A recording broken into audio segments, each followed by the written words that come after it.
Terima kasih ya.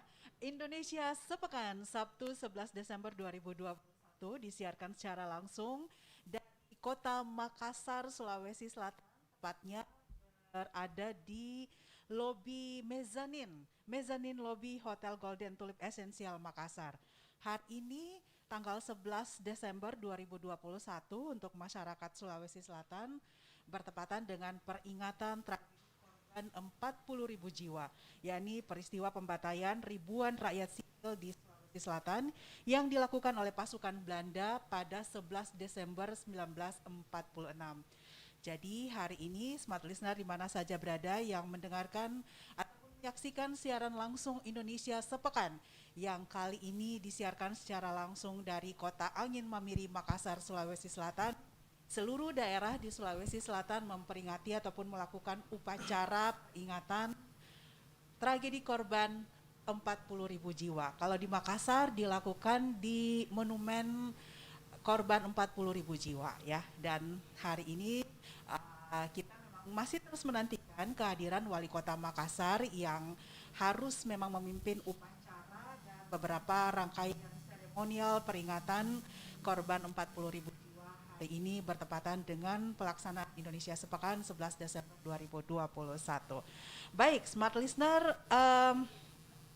saya ingin menyapa dulu deh untuk Anda yang ada di Jakarta, Surabaya, Yogyakarta.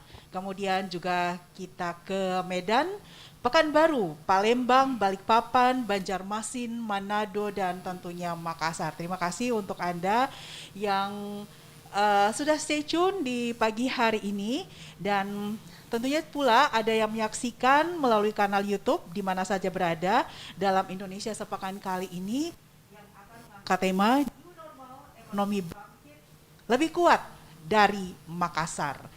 Dan saya akan langsung saja memperkenalkan smart listener narasumber yang sudah berupaya dengan sekuat tenaga di hari Minggu ini dengan tekad yang kuat hari Sabtu ya, weekend, untuk hadir di sini. Kita menyabotase waktu beliau-beliau untuk bisa hadir di sini berdiskusi di weekend yang tetap padat tentunya dengan agenda-agenda yang harus diselesaikan. Kami tentu sangat mengapresiasi kehadiran beliau-beliau. Langsung saja saya menyapa Direktur Eksekutif Pemimpin Bank Indonesia Sulawesi Selatan, Bapak Kausa Iman Karana. Selamat pagi Pak, Assalamualaikum. Selamat pagi Mbak Ana, waalaikumsalam warahmatullahi wabarakatuh. Selamat pagi juga smart listener di seluruh Indonesia. Iya, Bapak dapat salam dari teman-teman di Smart FM Balikpapan. Oh iya, Balikpapan ya. Dulu Ya, dekat jadi juga.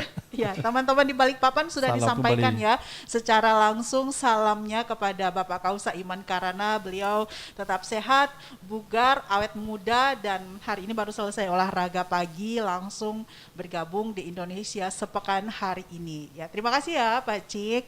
Dan kemudian juga karena ini juga disiarkan ke Smart FM Medan, beliau juga berkesempatan untuk menyapa smart listener yang ada di Medan ya.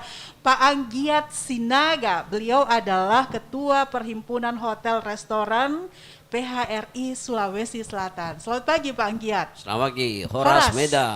Horas Terima Medan. kasih. Horas Indonesia. Horas Indonesia. Terima kasih ya Pak Anggiat sudah Siap. datang di sini. Kemudian juga ada perwakilan dari pengusaha, Bapak Ketuanya sedang menyaksikan lewat YouTube ini ya Pak Latunreng yang harus tiba-tiba berangkat untuk urusan yang mendadak. Kemudian beliau hari ini terwakili oleh Sekjen Apindo, Asosiasi Pengusaha Indonesia Apindo Sulawesi Selatan, Bapak Yusran Aibi Hernal. Selamat pagi Pak, Assalamualaikum. Waalaikumsalam warahmatullahi wabarakatuh. Selamat pagi dan selamat pagi para pendengar Smart FM di seluruh Indonesia. Ya, terima kasih banyak Pak Yusran.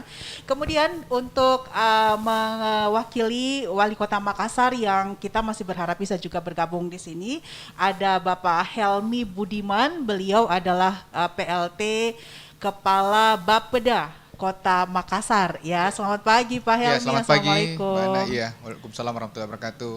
Selamat pagi para pendengar Smart FM Kota Makassar dan seluruh pendengar di kota lainnya di Indonesia. Iya, baik. Terima kasih banyak Pak Helmi ya. Ini juga masih kejar-kejaran waktu yang masih ada rangkaian seremonial lainnya ya Pak. Pak Marzuki sudah ada? Ya, dan Kita akan sesaat lagi juga bergabung dengan pakar ekonomi Sulawesi Selatan. Bapak di sebelah sini, Pak. Ya, beliau baru saja hadir. Ya, silakan Pak Marsuki dan ya Pak Marsuki, Profesor Marsuki DEA. Beliau adalah pakar ekonomi Universitas Hasanuddin, pakar ekonomi Sulawesi Selatan. Assalamualaikum Pak. Mic-nya Pak. Ibu Emil ya. Oh, bukan, saya Ana Pak. Yang ini Emil. Oh ya, makasih. Thank you. Mic-nya bisa diganti untuk yang satu. Iya, oke. Terima kasih banyak Prof yang sudah hadir juga di sini. Tadi Maaf. dipikir Profnya salah jalan nih. Ya memang. Oh, memang. Iya, iya. Biasanya di tempat beliau. Oke, baik. Smart listener, demikian perkenalan kita dengan semua narasumber yang hadir di pagi hari ini dalam Indonesia Sepekan yang disiarkan secara langsung dari Kota Makassar ke 10 jaringan Smart FM Network KG Radio.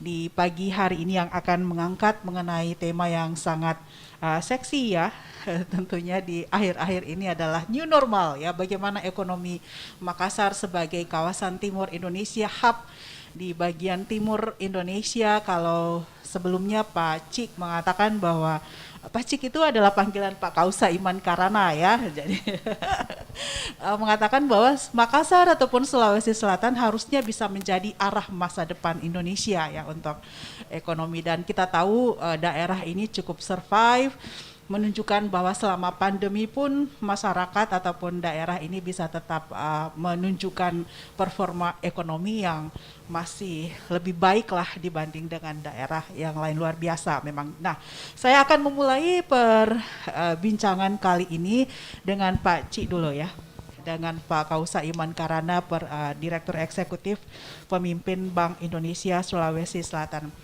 Pak Cik, kalau kita berbicara dulu mengenai skop Sulsel ya, kemudian masuk ke Makassar dalam, kalau Sulsel sudah masuk kajian triwulan ketiga ya, untuk 2021 ini.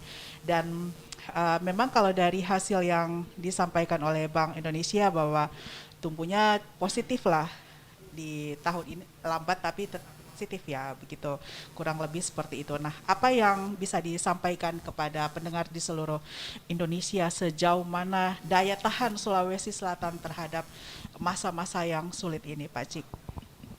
Oke, terima kasih Mbak Ana dan juga smart listener semuanya, dan juga tentunya narasumber kami juga di sini ada Pak Marsuki, Pak Angget, Pak Sofyan, dan juga dari Bapeda. Saya senang sekali diskusi pagi-pagi. Jadi habis olahraga terus diskusi. Iya. Tinggal saat ini makan contohnya aja nih. Kenapa? Karena saya optimis. Tadi melanjutkan apa yang disampaikan Mbak Ana, bahwa pernah saya sampaikan bahwa sebetulnya Sulawesi Selatan itu memang atau timur pada masa depan Indonesia di sini gitu. Masa depan Indonesia. Kenapa, nanti saya akan cerita. Pertama, kita lihat dari perkembangan ekonomi Sulawesi Selatan sendiri. Ini sudah berjalan triwulan 3 kan ya, yang sudah dihitung oleh BPS. Ya. Itu memang kita turun triwulan 3 3,24% ya dibandingkan triwulan sebelumnya. Namun demikian dari beberapa survei, kemudian juga beberapa indikator yang kami miliki itu memang di triwulan 4 ini sudah menunjukkan tanda-tanda pemulihan gitu. Tanda-tanda pemulihan ini sudah kelihatan hilal pemulihannya ini. Jadi ke depan memang kita harapkan ini akan terus berlanjut momentumnya, dan inilah yang harus kita jaga terus momentum ini. Itu. Kemudian berikutnya kenapa Sulawesi Selatan ini sangat resilient ya, cukup resilient dan cukup bertahan lah dalam situasi pandemi. Adalah karena struktur ekonominya yang cukup berimbang. Dari struktur Makassar ini kan mulai dari pertanian, kemudian juga industri pengolahan, kemudian juga konstruksi, perdagangan itu semua berimbang gitu. Sehingga kalau ada tekanan ataupun gangguan di salah satu sektor, katakanlah kemarin sempat ada pandemi, itu kan sektor perdagangan yang banyak terkena itu. Tapi sektor lainnya kan masih hidup, pertaniannya masih pulih, masih ada. Kemudian juga konstruksinya masih jalan, kan kita lihat masih banyak bangunan-bangunan di sini. Itu yang menjadikan kita bertahan gitu. Itu dari sisi pertumbuhan ekonominya. Dari inflasi mengikuti perkembangan ekonomi juga gitu. Inflasi juga kita beberapa periode sudah menunjukkan inflasi yang cukup rendah. Memang ada peningkatan di ujung tahun ini juga mengikuti arah daripada pertumbuhan ekonomi, di mana Pak Prof lebih paham ya. Kalau ada itu kan trade off ya, atau pertumbuhan ekonomi pasti diikuti dengan inflasi yang tinggi juga. Nah kemudian turun ke Makassar. Makassar ini kan dari size ekonominya itu kita lihat sekitar 35% dari Sulawesi Selatan. Artinya ya ini cukup signifikan juga kalau ada gangguan di Makassar itu nanti juga bisa mengganggu Sulawesi Selatan gitu. Oleh karena itu peran Makassar sangat penting di sini, harus kita jaga sama-sama. Makassar sendiri apa sih struktur ekonominya gitu? Kalau dari catatan BPS, kebetulan kalau yang untuk level kota itu kan dihitungnya tahunan ya. Makassar ini untuk yang sektor ekonominya lebih banyak dia di perdagangan, industri dan konstruksi di situ. Jadi seperti itu. Nah saya lihat malah jasa itu masih sedikit. Nah seharusnya Makassar kan juga bisa didorong dari segi jasanya ya. Jasa itu jasa keuangan dan sebagainya. Karena biasanya tipikal ibu kota itu adalah jasanya gitu. Ini yang bisa jadi peluang ke depan untuk mendorong lebih kuat lagi ke kota Makassar gitu ya. Nah, kalau dari sisi size tadi kan Makassar yang pertama 17% share-nya. Kemudian Goa dan juga Bone 9%, lainnya berbagi lah 24 kabupaten kota. Jadi memang posisi kota Makassar dalam struktur ekonomi Sulawesi Selatan cukup strategis gitu. Dan tadi sektor-sektornya juga jelas sekali yang bisa kita dorong itu ada perdagangan, industri, konstruksi. Tapi juga ada potensi-potensi lain yang bisa dikembangkan di Makassar ini. Mungkin itu dulu sebagai pengantar untuk diskusi. Oke, ya. Pak Ci, satu lagi sebelum saya beralih mungkin ke Pak Helmi ya, yang akan nanti menanggapi upaya-upaya ataupun stimulus apa yang sudah diupayakan oleh pemerintah nanti untuk menjaga perekonomian Kota Makassar, karena tadi porsinya besar. Makassar ini harus menjadi daya tarik pertama. First impression orang ketika datang ke Makassar, kalau bahasa sebelumnya living room ya, harus bisa menjadi living room ketika orang datang, harus bisa menyaksikan Makassar itu adalah wajah Sulawesi Selatan pada umumnya. Pak Cik, arahan seperti apa mungkin ataupun pemikiran seperti apa dari Bank Indonesia untuk bisa disampaikan kepada pelaku usaha ataupun kepada pemerintah lah di daerah untuk bisa menjaga tadi roda atau ritme dari ekonomi di Makassar ini? Ya artinya ini kan saya sampaikan tadi momentum itu ada nih sekarang nih. Jadi jangan sampai hilang momentum ini. Okay. Oleh karena itu ya kita bergerak lagi saja. Tapi tentunya dalam era pandemi yang sesuai dengan tema kita, kita tetap mematuhi prokes gitu. Dan saya perhatikan sekarang kan setiap acara di hotel itu sudah dipatuhi semua ya, terutama di Pak Anggiat nih. Ini ada patrolinya di sana. Benar. Pakai masker itu. Kalau enggak diingetin juga nih. Ini karena saya bicara aja nih pakai masker. Iya. Di sana kan sangat ketat gitu ya hotelnya Pak Marzuki ya. Kita kemarin saya lihat patrolinya kuat sekali gitu. Nah hal seperti itu artinya yang utama memang kesehatan. Dalam era pandemi kesehatan harus dijaga dan ini saya lihat Makassar tingkat vaksinasinya memang sudah cukup tinggi Pak ya. Jadi terima kasih nih bahkan lebih tinggi dari nasional gitu. Sekitar 70% atau berapa lupa saya angkanya. Lebih tinggi dari nasional gitu. Sulawesi Selatan aja belum masih di bawah nasional gitu. Nah ini harus kita jaga terus prokesnya. Begitu prokes dijaga kemudian kegiatan ekonomi yang kira-kira berdampak ekonomi cukup luas dan kebetulan juga di sini kan lapangan usaha utamanya juga industri konstruksi itu kan merupakan lapangan usaha yang dampak ekonominya luas tapi dampak terhadap pandeminya bisa diminimasi gitu ya. Kecuali kalau seperti pariwisata itu kan memang perlu mobilitas orang ya, itu kan juga dampak pandemi cukup memungkinkan untuk penularan gitu. Tapi yang ini konstruksi, industri, kemudian juga perdagangan, infokom, ini kan suatu lapangan usaha yang berdampak pandeminya cukup kecil, tapi ekonomi sangat luas. Itu yang didorong gitu. Kemudian juga ya tentunya fasilitas-fasilitas lainnya. Artinya ini kan dari sisi lapangan usaha harus didukung dengan infrastruktur ya memadai gitu ya.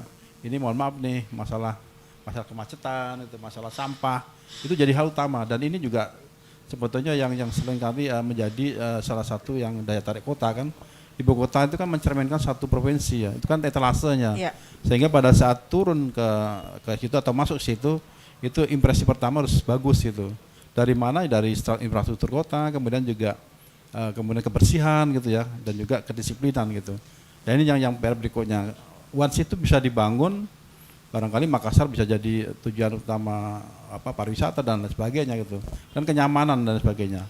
Jadi seperti itu kalau menurut saya sih. Ya, baik. Terima kasih Pak Cik. Ini nanti bagian yang akan sangat ditunggu oleh Pak Anggiat untuk bisa mengomentari ini ya, Pak Anggiat. Senang bisa melihat bahwa di prokes di Klaro yang digawangi langsung oleh Ketua PHRI-nya itu punya patroli, Pak. Ya, saya juga kaget pas datang patrolinya lebih galak nih sebenarnya dari Bapak Direkturnya untuk bisa mendisiplinkan orang ketika berkunjung ke hotel. Kita akan mendengarkan tanggapan dari Kepala Bapeda nantinya apa yang sudah disampaikan ataupun saran-saran kajian yang sudah disampaikan oleh Pak Cik dari Bank Indonesia. Tapi Smart Listener, Anda yang ada di seluruh Indonesia mendengarkan Indonesia Sepekan yang kali ini live langsung dari Kota Makassar, tetap bersama kami setelah beberapa pesan berikut. Ya, Smart Listener, Indonesia Sepekan hari ini 11 Desember 2021 masih disiarkan langsung dari Kota Makassar, tepatnya di mezzanine lobby Golden Tulip Essential Hotel Makassar yang berada di jalan utama di Kota Makassar. Smart Listener, untuk Anda yang mungkin akan ke Makassar, merencanakan untuk jalan-jalan ke Makassar nanti, bisa menjadikan hotel ini sebagai salah satu pilihan Anda untuk nginap mungkin ya.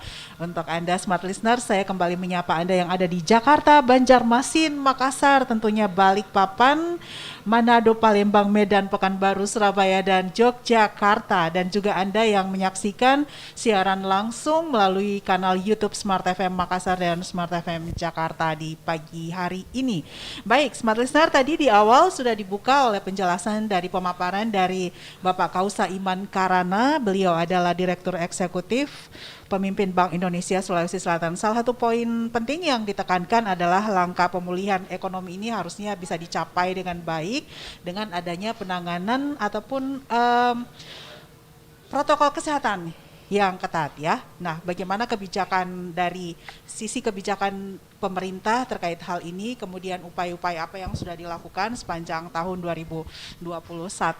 Saya akan memberikan kesempatan ini kepada Bapak Helmi Buniman. Beliau adalah PLT Kepala Badan Perencanaan Pembangunan Daerah Bapeda Kota Makassar. Silakan Pak Helmi. Ya, makasih. Selamat pagi seluruh pendengar Smart FM di Jakarta, Banjarmasin, Makassar, Balikpapan, Manado, Palembang, Medan, Pekanbaru, Surabaya, dan Yogyakarta. Jadi saya mungkin akan mengawali pembicaraan kita berkaitan dengan apa-apa saja yang pemerintah kota ini lakukan sepanjang tahun 2021. Perlu kita tahu bahwa pemerintah Kota Makassar pada bulan Maret kemarin kita sudah meluncing program yang namanya Makassar Recover. Dengan adanya Makassar Recover ini memang alhamdulillah banyak kegiatan-kegiatan yang sudah kita lakukan dalam upaya pencegahan dan penanganan COVID-19 tentunya.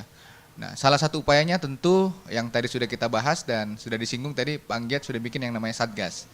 Ini di Makassar juga ada Satgas, Satgas Raika namanya, pengurai kerumunan. Nah, ini salah satu upaya yang menjadi upaya pemerintah kota untuk melakukan pencegahan COVID, di mana memang ada beberapa Satgas yang kita bentuk, mulai COVID Hunter, Raika tadi yang saya sudah sebutkan, serta beberapa Satgas-Satgas lainnya.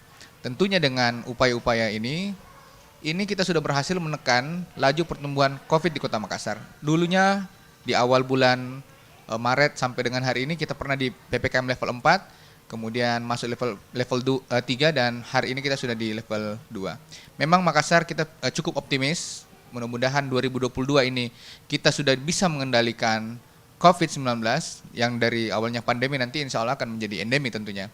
Nah, kita punya target tahun ini kita akan selesai untuk vaksinasi itu di angka 85%, mudah-mudahan ini tercapai. Kita butuh dukungan seluruh masyarakat Kota Makassar tentunya. Nah, untuk 2022 tentunya karena optimis tadi kita sudah mempunyai program-program beberapa strategi untuk melakukan percepatan pemulihan ekonomi daerah. Nah, salah satunya tentu tadi kita membuat kantung-kantung ekonomi baru, membuat tempat-tempat yang nanti akan memusatkan masyarakat tetapi dengan protokol-protokol kesehatan. Mungkin demikian, Pak. Ya. Ya, baik Pak Helmi, mungkin bisa ditahan dulu ya Pak, saya gemes soalnya langsung ke Pak Anggiat ini. Karena sektor inilah yang paling terdampak selama pandemi dari 2020, sektor hotel dan restoran. Ada yang ingin ditambahkan Pak? Ya pastinya untuk 2021 dan 2020 Iya. kemarin memang Kota Makassar ini yang paling terkena dampak pasti ada di industri jasa, Jasa. utamanya pasti perhotelan. Ya. Ya. Ya, baik. Terima kasih Pak Helmi. Pak Anggiat, 2020-2021 ya, seperti apa daya tahan ataupun sinergitas dari kelompok ini, perusahaan hotel dan restoran untuk bisa tetap bertahan? Karena ini yang paling terdampak, Pak. Oke, terima kasih Mbak Ana. Saya pikir sebelum saya mulai, saya ingin mengucapkan terima kasih dulu nih ke Pak Ci, Bank Indonesia. Hal-hal seperti inilah yang harus diperbanyak. Boleh dibayangkan kalau kita dialog ini hanya di kantornya Smart FM, ya, tidak ada yang bergerak. Nah, tapi ketika Ya. ketika ini didorong ke ke industri seperti yang dilakukan Bank Indonesia, dibuat di Hotel Golden Tulip, tidak hanya berita yang bergerak, Ya. tidak hanya informasi bergerak, tetapi industri bergerak.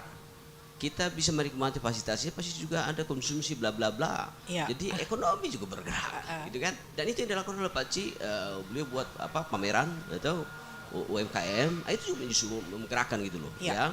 Jadi terima kasih Pak Ci ini. Ya, sering-sering aja buat begitu Pak. Ya. Itu pertama. Yang Ya. kedua adalah saya setuju apa yang disampaikan oleh Pak Ci tadi adalah memang agak unik ini ekonomi daripada Sulawesi Selatan atau Makassar terhadap struktur ekonominya, struktur atau pondasi daripada ekonominya, beberapa parameter sumbernya itu adalah sangat berimbang gitu. Ada pertaniannya ada gitu kan, Ya. wisatanya bergerak, tambangnya bergerak dan seterusnya. Dan terbukti Pak Ci, minggu lalu saya ngobrol-ngobrol dengan pimpinan daripada Kala Otomotif. Ya. Beliau bilang, saya bilang begini, bos, selamat ya, pencapaian daripada penjualan mobil Toyota itu capai target, gitu. Beliau bilang, itu saya juga bingung Bang Giat. Saya juga bingung. Saya juga bingung kok bisa bisa melampaui target gitu kan, melampaui target. Terus dia bilang begini, ini yang unik karena ternyata spending power masyarakat itu, terkhusus daerah itu, Pak Prop, kuat karena pertaniannya bergerak. Ya. Panennya hidup, ya kan? Jadi spending powernya hidup. Nah ini membuat bias juga kepada perdagangan dan juga pastinya juga untuk hotel restoran. Yang ketiga adalah ini juga salah satu kelebihan dari ini Pak Wali Kota kita ini, Ya. Pak DP ya, dari Pemanto.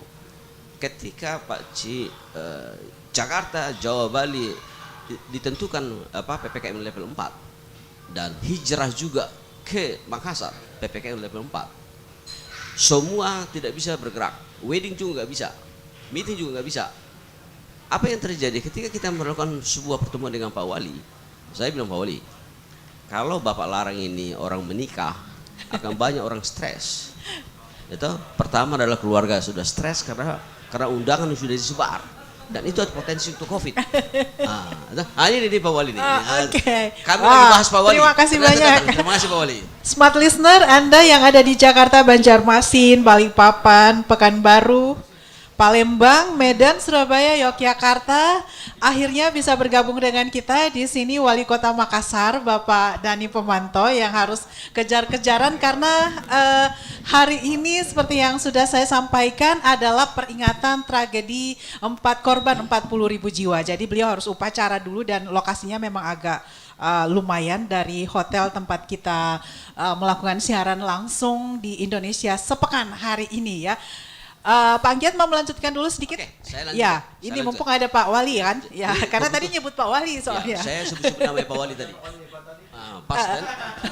Jadi pas saya sebut-sebut Pak Wali langsung datang. Iya. Jadi itu salah satu kelebihan daripada Makassar yang Ya. dipimpin oleh Pak Wali Kota. Ya. Kita pada Pemanto. Mohon maaf ini, tadi sudah bahas nama Bapak tapi Bapak baru datang. Yang menggerakkan sektor daripada hotel restoran. Iya. Saya ulangi, ketika Jakarta, Jawa, Bali PPKM level 4 dan tidak ada aktivitas, apa yang terjadi di Makassar? Ketika kami ketemu beliau, boleh wedding.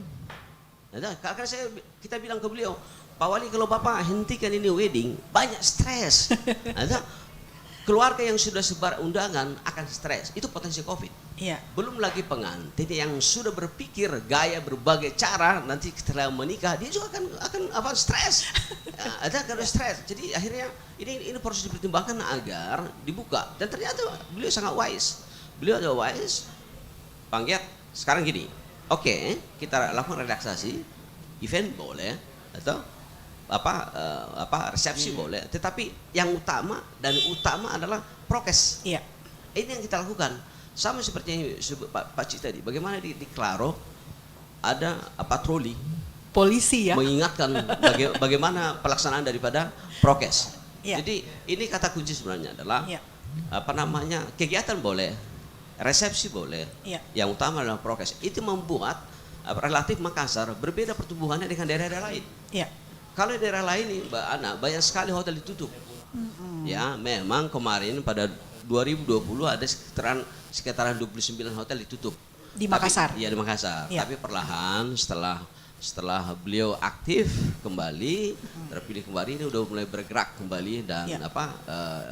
hotel udah mulai baik. Mudah-mudahan 2022 Ya. itu lebih berangkai dengan berbagai event yang akan digagas oleh pemerintah. Ya. Saya pikir itu pengantar. Oke, baik. Terima kasih gimana? Pak Anggiat. Langsung saja ini ke Pak Wali. Pak Wali sendiri kan smart listener yang ada di luar kota Makassar, beliau masih baru on board itu di bulan Februari ya Pak ya? 26 Februari. Ya, belum cukup setahun, tapi seperti yang sudah dipaparkan oleh Pak Anggiat, beliau sangat agresif memang dan niat untuk bisa mengembalikan kota Makassar ini sebagai kota masa depan, kota dunia, kota yang lebih baik, itu sangat terlihat dari upaya-upaya yang beliau lakukan. Tadi sudah disampaikan oleh Pak Helmi, upaya-upaya untuk pengendalian COVID, pengendalian pandemi di kota Makassar itu sangat terasa ya, sangat cepat beliau lakukan. Tingkat vaksinasi yang sudah sangat tinggi di kota Makassar, bahkan lebih tinggi di seluruh daerah di Sulawesi Selatan.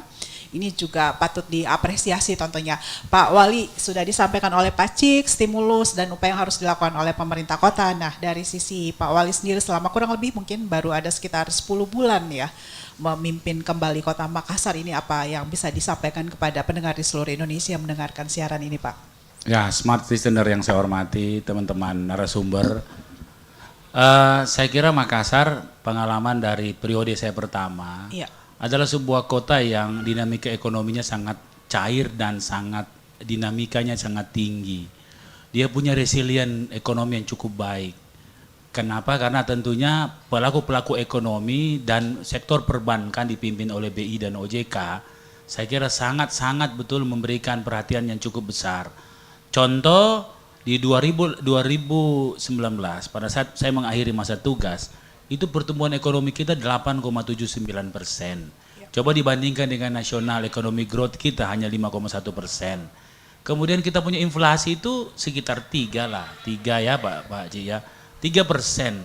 Spread inilah yang dinamakan ruang-ruang ekonomi yang menarik, yang prospektus namanya. Antara ekonomi growth dengan inflasi. Inflasi juga tidak boleh rendah. Kalau dia terlalu rendah, itu kaitan sama tekanan rendah. Orang bisa pingsan. Ya, kalau juga terlalu tinggi juga orang bisa mati mendadak juga kan begitu.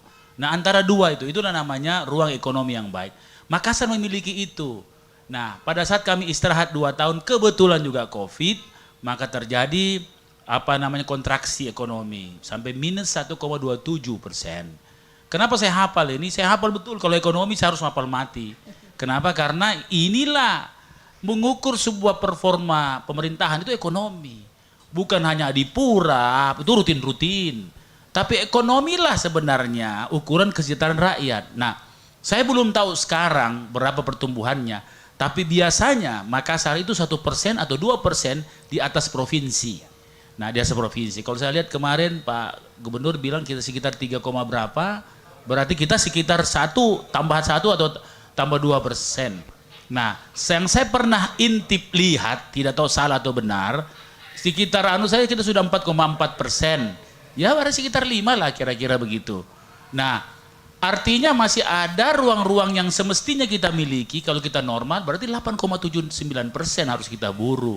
Nah maka mumpung pandemi ini memberi banyak hikmah dan pelajaran, kami meriset semua ekonomi kita.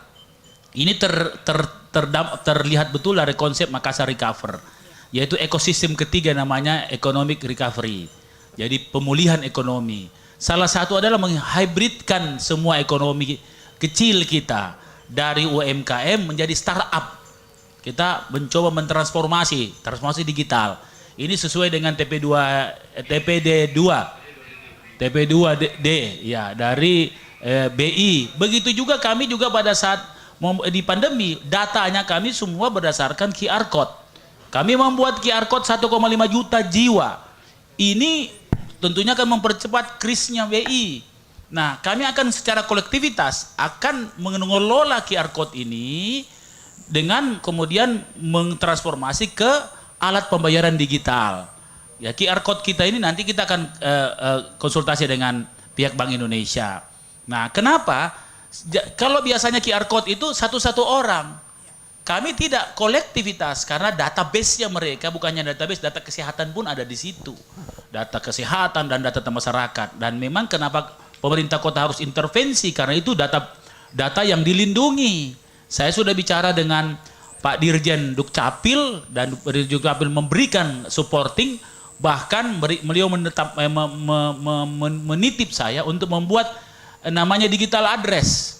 Jadi kami akan membuat digital address juga. Jadi semua, jadi kalau misalnya tidak terlalu penting lagi alamat, misalnya saya Jalan Amirullah 18, tidak lagi koordinat. Ya, terutama di Indonesia dan sedikit di dunia yang seperti itu. Nah, artinya ini sebagai masukan Pak Ci bahwa Makassar itu akan menuju ke digital address. Nah, sehingga kalau nanti kita ke hotelnya Pak Anggiat, ya tidak usah jadi kalau ada macam-macam ada digital address-nya kira-kira begitu dan tanda kutip begitu ya kira-kira begitu. Ya, jadi tapi orang tidak takut Pak, orang tidak takut ke tempatnya Pak Anu ya. Jadi seperti itu. Nah, kami mulai dari lorong-lorong. Kami punya 5.000 lorong wisata. Kami mengembangkan Tetere. Tetere itu smart electric smart enterprises. Jadi pedagang keliling pakai motor listrik per RW. Ya, ini menyaingi nanti Mart-Mart. Ya, Mart-Mart. Jadi kita tidak usah banyak mengeluh soal Mart, bikin juga cara yang akan buat seperti ini. Makanya sekarang saya lagi menata saya punya Perseroda. Ini akan menggerakkan semua ekonomi ini. Perseroda saya ya sedikit agak ekstrim, kita sapu rata dulu lah. Kita sapu rata dulu, baru kita sapu bersih, baru kita tata kembali, kira-kira begitu. Okay. Nah, kemudian Perda Makassar Incorporate itu sementara kita susun. Sudah selesai draftnya, kita akan bahas 2022. Maka semua nanti perusahaan daerah ini akan terdiri ada Perseroda, ada Perumda, ada Blut. Nah, Perseroda akan mengorbit di Makassar Incorporate. Dan teman-teman asing, teman-teman dari luar negeri, kolega-kolega saya ini sudah 5 duta besar datang ke saya langsung dan memberikan supporting dalam dukungan ekonomi. Artinya kita sangat, wah ini saya sudah terlalu banyak bicara ini, saya mau ke bandara ini. Jadi saya kira demikian ya, insya Allah Makassar akan lebih bangkit lagi. Ini kalau dipancing-pancing saya bicara ini nanti ketinggalan pesawat saya. Ya saya kira insya Allah, saya terima kasih Smart Listener, nanti kita sambung lagi lah. Kira-kira baik, terima kasih Pak Wali. Smart Listener, beliau harus melanjutkan perjalanan menuju Bandara Sultan Hasanuddin. Dan kita akan break dulu, memberikan kesempatan untuk Pak Wali meninggalkan tempat. Ya, Smart Listener, kita lanjutkan kembali Indonesia Sepekan di ini 11 Desember 2021. Sekali lagi terima kasih untuk Anda yang terus mendengarkan siaran langsung dari Kota Makassar. Kali ini Indonesia Sepekannya tepatnya dari lobi mezanin Hotel Golden Tulip dan Essential ya, Kota Makassar. Terima kasih untuk teman-teman di Golden Tulip yang sudah mempersiapkan dengan baik Indonesia Sepekan di hari ini, dan terima kasih juga tadi kepada Bapak Wali Kota Makassar di sela-sela jadwal yang sangat padat dan beliau memang harus mengejar pesawat ke Jakarta di 11.30 ya. Jadi ada kesempatan untuk sekitar 20 menitan untuk bisa sampai di Kota Makassar, dan inilah lokasi yang strategis memang untuk Anda bisa mencapai bandara dari Hotel Golden Tulip. Kurang lebih 15-20 menit bisa sampai ke bandara. Terima kasih sekali lagi untuk Bapak Dhani Pomanto yang mungkin bisa mendengarkan sambil perjalanan ke bandara siaran Indonesia Sepekan hari ini ya. Di 10 kota Indonesia, jaringan Smart FM Network Radio Kompas Gramedia. Baik, menyambung perbincangan kita di hari ini sudah ada dari Pak Kausa Iman Karana, pemimpin Bank Indonesia, kemudian tadi juga sudah dilanjutkan oleh Pak Anggiat Sinaga, kemudian dari Pak Helmi PLT Kepala Bapeda, dan juga tadi ada sambutan ya atau arahan pemaparan yang sangat sangat bersemangat dari Pak Wali Kota tadi sebelum meninggalkan lokasi ini, dan sekarang kami memberikan kesempatan kepada perwakilan dari pengusaha dari Sekjen Asosiasi Pengusaha Indonesia Apindo Sulawesi Selatan, yang kali ini hadir bersama kami adalah Sekjennya Bapak Yusran IB Hernal ya. Silakan Pak Yusran. Ya, terima kasih. Tanggapannya. Ya. Terima kasih Smart listener yang saya hormati untuk yang ada di Makassar dan beberapa kota di Indonesia. Tadi juga saya hormati para narasumber yang ada di sini. Senang sekali bahwa kesempatan seperti ini bisa kita adakan. Memang mungkin secara formal dan tidak formal hal-hal seperti ini perlu memang kita kembangkan. Ya. Kenapa? Kita perlu mendapatkan satu informasi yang up to date di sebuah kota atau tempat yang dimana kita memang teman-teman pengusaha itu kan awalnya dari informasi dia bisa bergerak. Ya. Tadi Pak Ci sudah menyampaikan luar biasa prospek-prospek usaha yang bisa dikembangkan dan kenapa Sulsel dan Makassar bisa bertahan. Ini memang memberikan informasi yang sangat luar biasa, dan tentu kita sebentar juga akan lebih fokus terhadap analisa dari Prof. Dea, Marsuki Dea terkait ekonomi Sulawesi Selatan. Karena saya lihat beberapa waktu terakhir ini pergerakan ekonomi sudah mulai bagus ya. Terlihat dari bandara saya lihat ini sudah mulai rame. Tempatnya Pak Anggiat itu tiada hari tanpa kegiatan di sana. Itu saya bersyukur sekali. Kenapa sampai saya bersyukur? Karena kalau Pak Anggiat punya tempat dan beberapa yang lainnya bisa bergerak seperti itu, serapan tenaga kerjanya sudah luar biasa. Ini yang kami bagi Apindo yang selalu dorong kepada pemerintah agar supaya regulasi-regulasi yang bisa menghambat kegiatan usaha itu kalau bisa kita tinjau. Jangan kita terlalu kaku dengan, khususnya apalagi dalam kondisi seperti sekarang ini dengan COVID, kadang-kadang implementasi di lapangan ini yang biasa tidak sesuai. Ya, dengan yang kita harapkan, terlalu kaku gitu. Contoh beberapa kasus-kasus yang kemarin yang terjadi, dan saya kira beberapa tempat-tempat ini memang khususnya yang mempekerjakan pekerja di atas 100 orang ini memang perlu kita kasih perhatian sedikit. Ya, seperti pasar yang banyak pergerakan ini kan perlu memang kita ada pengawasan di situ. Yang seperti dicontohkan di tempatnya Pangget itu ada patrolinya seperti itu untuk mengingatkan dengan cara wise gitu ya, dengan smile seperti itu supaya masyarakat tidak ada ketakutan. Jadi mereka dengan enjoy saja bisa melakukan aktivitas usaha dan tentunya melakukan prokes. Itu satu. Yang kedua, memang di dalam kondisi seperti ini alhamdulillah bahwa PPKM level 4 itu batal dilaksanakan, tetapi tetap ada prokes. Nah, ini menjadi kesempatan buat kami pelaku usaha untuk bisa memanfaatkan situasi-situasi ini. Karena dengan pelajaran yang kemarin yang kita lakukan dengan kondisi COVID, tapi prokes ini ada pergerakan. Dan itu sudah kita bisa buktikan. Nah, alhamdulillah bahwa kemarin dari rilis pertumbuhan ekonomi itu di triwulan ke 3 Sulawesi Selatan kalau tidak salah di 7,66 ya. Yang dirilis kemarin di kedua atau ketiga kalau nggak salah itu ya. Kedua ya di 7,66. Ini membuktikan bahwa dalam kondisi Covid seperti ini bisa bertumbuh seperti itu.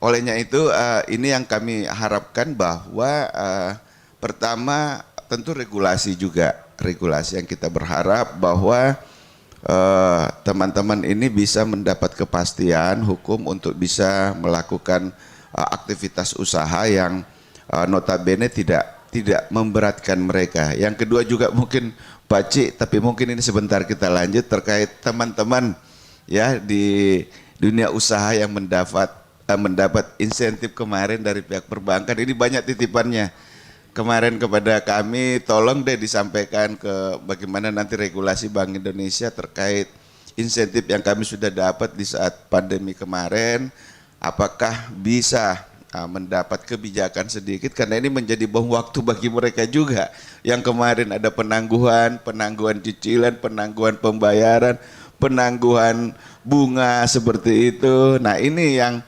barangkali ke depan di saat ekonomi kita sudah mulai bergerak, ini mungkin bisa perlu mendapat perhatian dari pihak Bank Indonesia, khususnya teman-teman yang sudah menjadi nasabah di beberapa bank dalam rangka permodalan, sehingga mereka jangan pada saatnya nanti bisa menjadi tidak bisa bergerak karena langsung diberikan satu regulasi yang betul-betul bisa memberatkan kita gitu.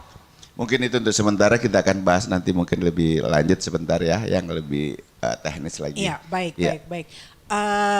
Kita harus ada break dalam 2 menit ke depan untuk Jurnal 9 bergabung dengan Jakarta. Pak Anggiat bisa menambahkan sedikit apa yang disampaikan oleh Pak Yusran, kondisi untuk dunia usaha yang ada bisa digambarkan kepada pendengar di luar Sulawesi Selatan. Gambaran-gambaran tadi yang disampaikan oleh Pak Yusran mengacu pada pertumbuhan ekonomi, ya mungkin di satu sisi itu bisa menunjukkan daya survival dari dunia usaha yang ada di Sulawesi Selatan, tapi bagaimana secara implementasi di lapangan ini sendiri, Pak? Sebenarnya adalah sekalipun dalam kondisi secara umum ya telah membaik gitu ya, tetapi memang kita butuhkan kepada seluruh stakeholder itu adalah harus benar-benar kreatif ya. Jangan hanya berdoa, harus juga kreatif gitu ya. Jangan sampai seluruh fundamental sudah baik, tetapi tidak mau juga kreatif, ya pasti juga akan loyo juga gitu kan. Nah sekarang kalau mau jadi pemenang dalam kondisi sekarang, maka kita minta semua usaha harus juga kreatif untuk menciptakan hal-hal yang bisa memberi kontribusi lain gitu loh. Misalkan saja seperti yang nggak usah jauh-jauh seperti yang dilakukan seperti Claro gitu kan. Claro dalam masa pandemi harus menjual makanan-makanan yang frozen, harus menjual kita kemarin menjual sambal bintang 4 sekelas Claro jual sambal. Sambal ini Pak atau itu sebuah hal yang harus dilakukan untuk bisa survive gitu. Jadi maksudnya gini, ayo seluruh industri jangan hanya memblaming kondisi, atau jangan hanya memblaming pemerintah, jangan hanya memblaming Bank Indonesia, tetapi blaming dirimu dengan sebuah nilai kreativitas agar bisa survive gitu kan. Nah, siapa yang sangka seperti Claro, orang langsung kita siapkan fasilitas untuk PCR gitu kan, antigen gitu kan, itu menjadi sebuah nilai-nilai untuk memberikan nilai tambah ketika orang menggunakan fasilitas gitu kan. Jadi drive thru kita siapkan, offline kita siapkan. Jadi pendengar Smart FM, tips buat saya dari aku tuh Heri, teman-teman banyak industri apapun, bukan hanya hotel restoran, ayo hadirkan sebuah nilai kreativitas dan berpikir secara without box. Bukan out box lagi, harus without box, tanpa sekat lagi. Berpikir kreatif, berpikir liar, packaging itu insya Allah akan bernilai ekonomis gitu loh, supaya bisa bertahan ya. Jual sambal, Claro sambal, jual sambal kita lakukan. Nah, masuk akal nggak Pak Ci? Makanya, tapi survive, tidak tutup hotelnya, atau Bapak datang ke sana nggak tutup kan, jalan. Nah itu maksud saya. Hotel dengan 1000 kamar ya. Saya pikir begitu Pak. Tips. Terima kasih Pak. Siap ya. Kita akan break dulu Smart Listener untuk mengikuti Jurnal 9 dengan Smart FM Jakarta. Sesaat lagi kita akan kembali melanjutkan Indonesia Sepekan. Tetap bersama kami. Indonesia Sepekan disiarkan secara langsung dari mezzanine lobby Hotel Golden Tulip Essential di Kota Makassar dan disiarkan secara langsung di 10 jaringan Smart FM Network. yang hari ini mendengarkan kami. Terima kasih untuk Anda yang ada di Jakarta, Surabaya, Yogyakarta, Medan, Pekanbaru, Palembang, Banjarmasin, Balikpapan, Manado, dan Makassar tentunya. Tetap bersama kami di Indonesia Sepekan dengan semua narasumber yang sambil menikmati coffee break dari Golden Tulip Essential di pagi hari ini yang dihidangkan dengan coffee break tradisional ya. Di sini ada barongko, ada taripang ya. Ya, ada barongko, ada taripang, ada panada yang asli Kota Makassar ya. Jadi Anda yang ada di Kota Makassar tentu hafal benar dengan kue-kue ini yang ramai di warung kopi pagi-pagi ya, menjadi peneman kopi teh di pagi hari. Baik, Smart Listener, tadi sudah disampaikan bagaimana optimisme dari daerah ini, wilayah Sulawesi Selatan dan Kota Makassar tentunya selama masa pandemi yang tetap survive. Tapi tentu ini juga belum serta-merta seperti itu ya, karena kita masih tetap dihadapkan pada ketidakpastian akan pandemi yang masih berkepanjangan. Stimulus, upaya kebijakan, regulasi yang diharapkan dari kalangan dunia usaha tetap harus menjadi catatan bagi pemerintah. Kemudian dari sisi pengusahanya, si praktisi, apa-apa yang harus tetap juga diperhatikan, salah satunya adalah penerapan prokes di dunia kerja, itu juga harus menjadi perhatian yang penting ya untuk mendukung dunia usaha, pergerakan ekonomi yang bisa lebih cepat tentunya. Kita akan mendengarkan kajian pemikiran ya dari Prof. Marzuki DEA, pakar ekonomi Sulawesi Selatan tentang hal ini. Mungkin bisa dicicil-cicil dulu Prof ya. Ini Prof menarik sekali untuk bisa didengarkan Smart Listener yang ada di mana saja tentang bagaimana ekonomi Sulawesi Selatan dan apa sebenarnya Sulawesi Selatan dan Kota Makassar di masa pandemi 2020 sampai 2021 ini. Silakan Prof. Ya, terima kasih Bu Ana ya, Smart Listener dan para panelis ya, Pak Ci, Pak Enggiat, Pak Sekjen ya, dan Ketua Bapeda. Iya. Terima kasih banyak. Yang menarik sekali, saya mungkin memberi gambaran sedikit prospek yang nanti mungkin di cicilan kedua ya. Iya. Dari pembahasan dari Pak Wali Kota. Iya. Kami sebagai pengamat lah kira-kira begitu, melihat memang Sulawesi Selatan ini kalau di kawasan timur ya memang menjadi basis lah, hub untuk seluruh kawasan timur. Jadi memang harus lebih unggul gitu. Iya.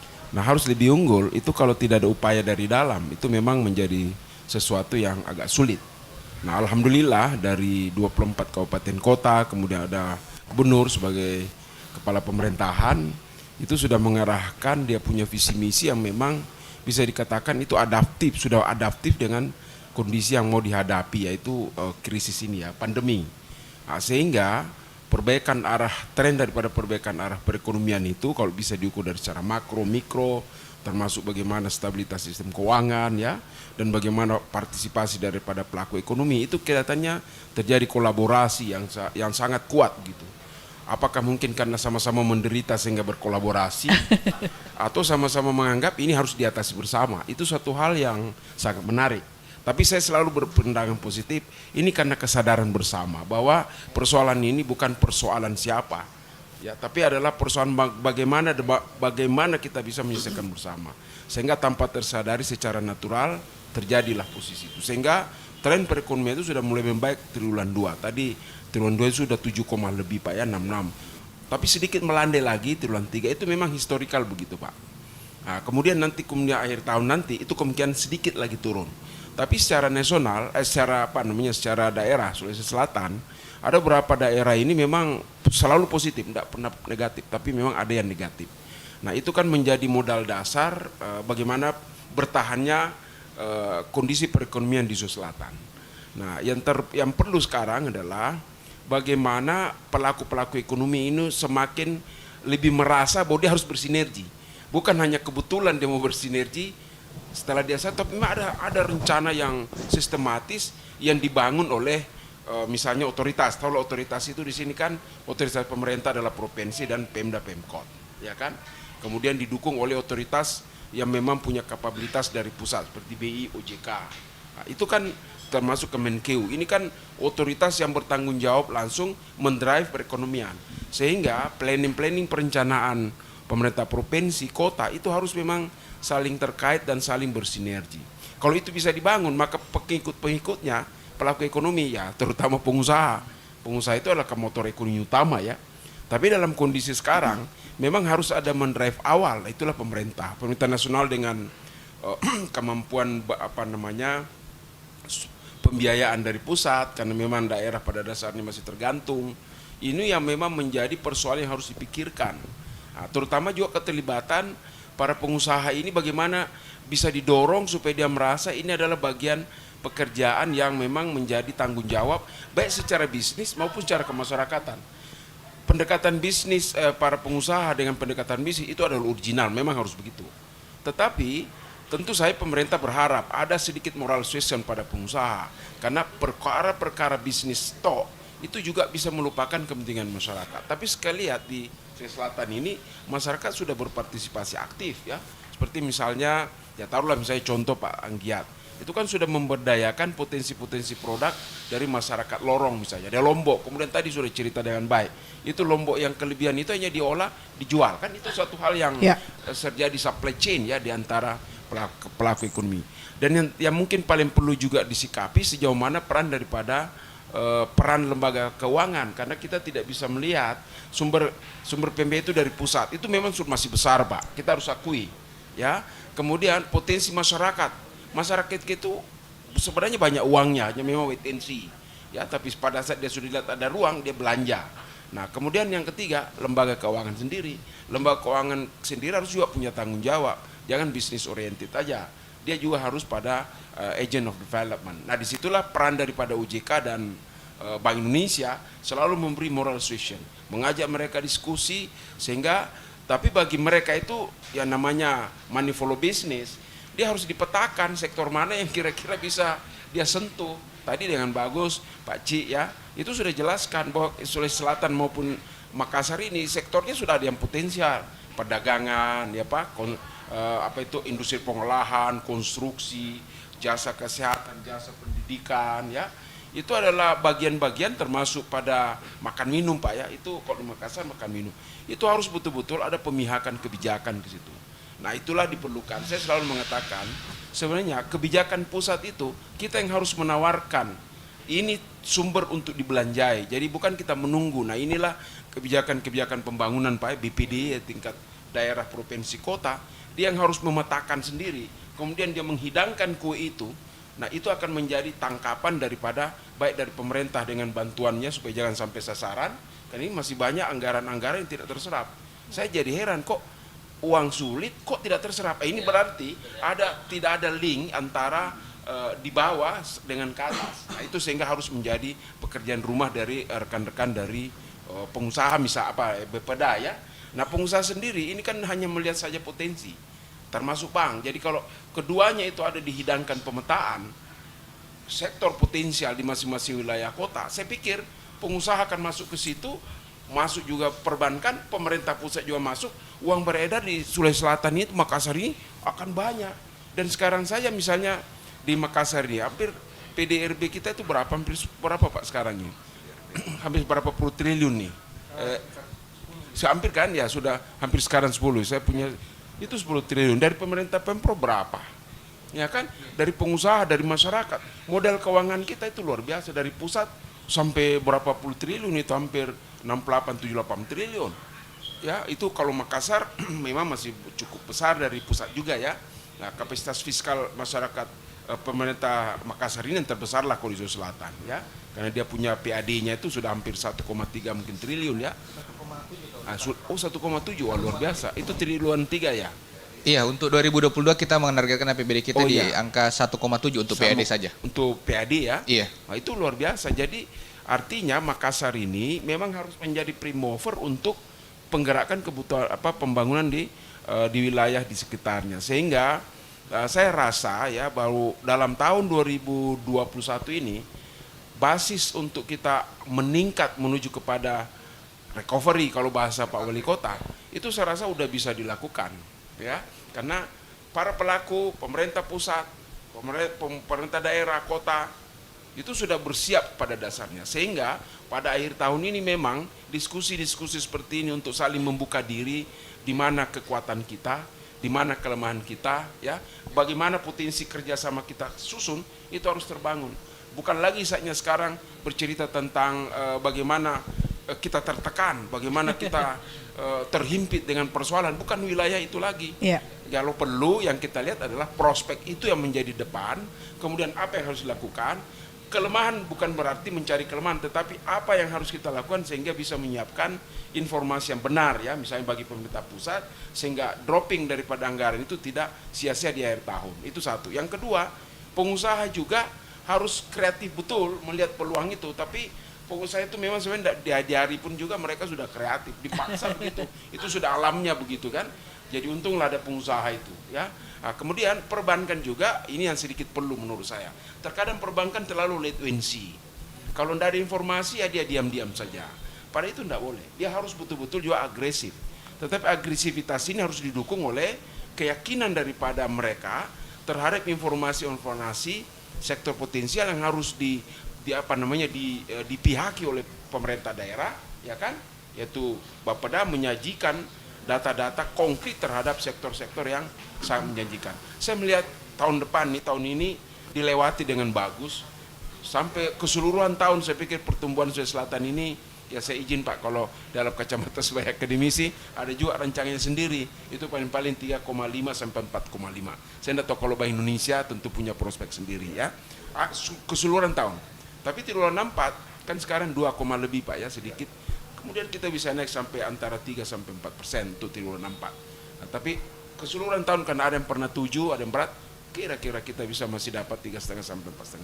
Itu akan lebih tinggi daripada nasional. Dan Makassar tentu saya sepakat dengan Pak Wali Kota, itu akan selalu lebih di atas sedikit, antara 1 sampai 2%.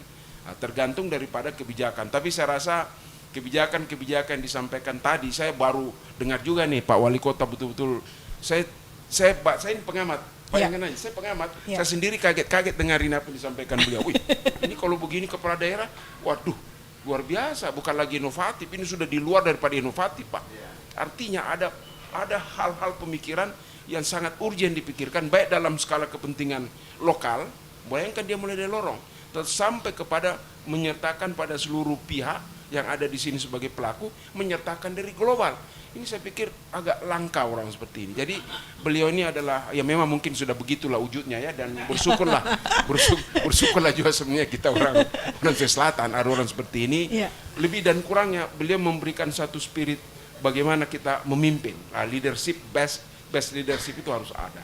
Nah, disinilah kita berharap bahwa Pak Wali Kota tegar, ya, dan kita tentu saja berpikir sehat untuk kampung kita ini. Kita akan unggul lah, ya, dibanding dengan kampung-kampung lain yang ada di Indonesia. Kan demikian sebagai pengantar awal. Ya, baik. Wah, menarik sekali ya Pak Marzuki, pengamat ekonomi Sulawesi Selatan. Nanti akan disambung lagi dengan Pak Cik, kemudian dari Pak Helmi, dan kemudian ke kalangan pengusaha dari Apindo dan PHRI, ya. Luar biasa. Semoga Pak Dhani dalam perjalanan ke bandara, tapi sepertinya sudah sampai, ya, masih sempat mendengarkan ulasan yang disampaikan oleh Prof. Marzuki di Indonesia Sepekan hari ini. Smart Listener, kita akan lanjutkan kembali di sesi berikutnya, tetap di Indonesia Sepekan. Baik, Smart Listener, kita lanjutkan kembali Indonesia Sepekan hari ini, masih disiarkan secara langsung dari lobi mezanin Hotel Golden Tulip Esensial Makassar, ya. Terima kasih untuk Anda yang ada di seluruh kota jaringan Smart FM Network yang terus mendengarkan Indonesia Sepekan hari ini, dan juga Anda yang menyaksikannya melalui kanal YouTube Smart FM Network, ya, untuk Indonesia Sepekan. Tadi pemaparan yang luar biasa dari pengamat ekonomi Prof. Marzuki DA yang sudah menggambarkan bagaimana ekonomi Sulawesi Selatan, ekonomi Makassar, bagaimana kebertahanan, ya, dari Sulsel dan Makassar. Pak Anggiat juga tadi ada satu hal yang beliau sampaikan tadi, menyebut Lombok itu adalah cabe, ya. Kalau untuk bahasa di luar Makassar yang mempertanyakan itu Lombok tadi apa yang disampaikan oleh Pak Anggiat, ya, itu bahasa daerah, ya, cabai, ya, tadi sambal, sambal jadi yang dijual oleh Hotel Bintang 4 Claro, ya. Luar biasa ya. Jadi menunjukkan competitive advantage ya. Ini salah satu poin yang harus memang terus digali. Kreatif ya, don't blaming ya, yang harus bisa dilakukan. Dan di setiap masalah pasti ada potensi yang bisa dimunculkan ya, dan di saat-saat krisis inilah leader-leader yang harus mengambil kontrol lebih besar ya. In a crisis, leader must take control ya. Ini yang harus ditunjukkan tadi dengan luar biasa oleh Pak Wali Kota, bagaimana beliau memikirkan sampai hal-hal yang terkecil sekalipun.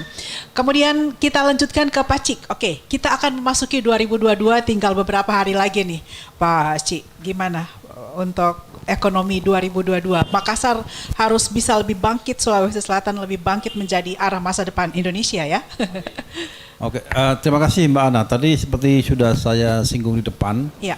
bahwa di penghujung tahun ini kan optimisme dan juga tanda-tanda pemulihan sudah kelihatan tandanya gitu. Dan tadi juga sudah disampaikan oleh Pak Profesor Marzuki bahwa nanti beliau yakin akan tumbuh tadi ya sekitar 3% Pak. Hitungan kami Pak itu lebih optimis lagi gitu.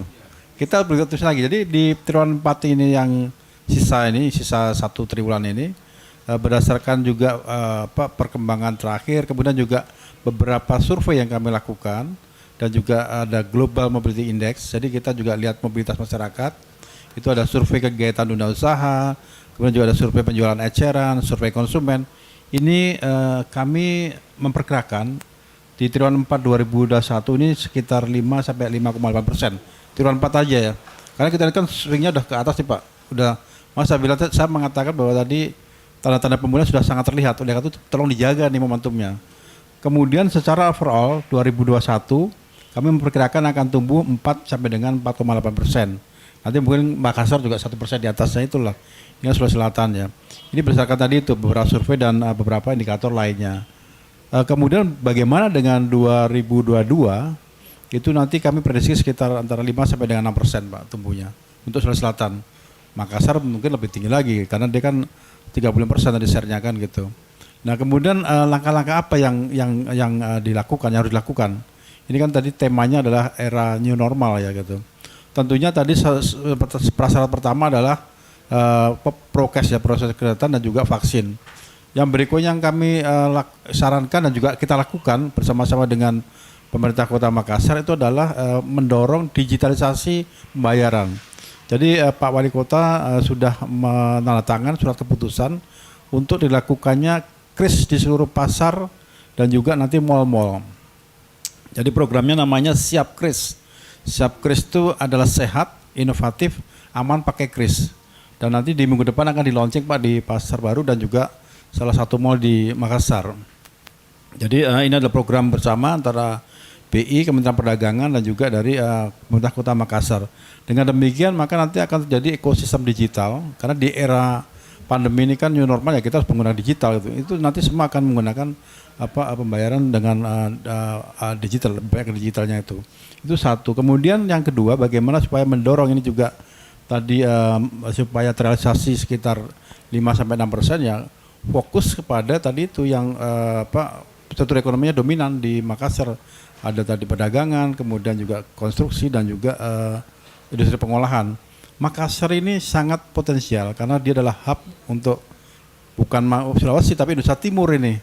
Memiliki pelabuhan nanti terbesar juga ya, besar sekali. Makassar Newport. Kemudian juga meskipun bandara di Maros tapi kan dengan Makassar dekat ya. Kemudian juga dari sisi kekayaan budayanya juga luar biasa. Termasuk makanan-makanan tradisional, orang kalau ke Makassar pasti ingatnya kuliner itu. Nah bagaimana mengemas ini menjadi sebuah industri yang menarik dan juga menjadi daya tarik bagi pihak luar. Dan juga barangkali ada bagusnya juga kalau mungkin sudah ada juga perda ya. Kalau di sini ada perdanya mengharuskan setiap pertemuan itu memanfaatkan makanan-makanan lokal. Itu seperti itu. Kalau waktu saya di Bali itu ada makanan lokal. Jadi itu satu. Kemudian juga bagaimana menggunakan baju tenun daerah pada saat hari tertentu. Itu juga bagian menggerakkan potensi-potensi lokal sehingga bergerak semua itu. Itu bagian itu. Jadi kita harus pertama adalah tadi itu kita bergerak digitalisasi. Kemudian juga inovasi dan fokus kepada memang potensi dari setempat gitu.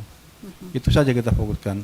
Oke, Terima kasih. baik. Semangat dan optimis ya tentunya. Ekonomi bangkit lebih kuat dari Makassar. Ini adalah tema kita di Indonesia Sepekan hari ini. Bisa langsung disambung Pak Helmi? Ya, baik. silakan. Saya rasa tadi tanggapan dari Prof. Markusuki kemudian dari Pak Ci tadi itu saya rasa memang kita sudah melakukan beberapa strategi. Kalau kita bicara tentang strategi pemerintah kota pasti kita harus adaptif, Ya. inovatif dan kolaboratif. Ya. Nah, kalau kita menyinggung tadi 2021 kita sudah menyiapkan anggaran, kemarin kita sudah mengeluarkan kurang lebih sekitar 200 miliar hanya untuk penanganan Covid. Nah, tadi menjawab mungkin dari Prof. Marsuki, memang ada kecenderungan pemerintah sepertinya menahan belanja. Nah, memang di tahun ini kebijakan pemerintah kota kita tidak sejalan dengan kebijakan APBD kita karena memang waktu APBD disusun itu belum menggunakan visi misi yang ada saat ini. Tetapi insya Allah kemarin di perubahan kita sudah melakukan adjustment untuk APBD kita dan itu akan tercover masuk ke dalam 2022, Prof. Jadi memang begitu. Saya lanjut juga mungkin untuk 2022 ada beberapa strategi yang kita sudah siapkan, mulai mungkin untuk pemulihan ekonomi, kemudian untuk kepariwisataan, itu ada beberapa.